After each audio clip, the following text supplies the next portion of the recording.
Link होगा description में, जाके देखो उसे। ओके, शुरू करते हैं तो बिना किसी बकचोदी के।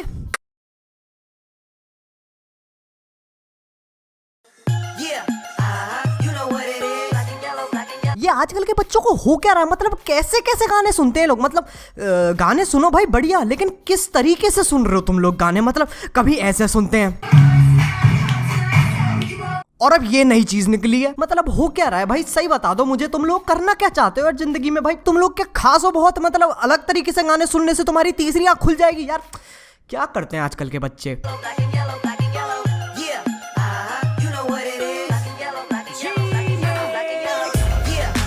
सही बात है यार, मैं भी ऐसी देखूंगा भाई। अगर कोई बच्चा अपने घर के बाहर होके ऐसे नाचता है ना यार, भाई कोई नहीं नाचता, चाहे वो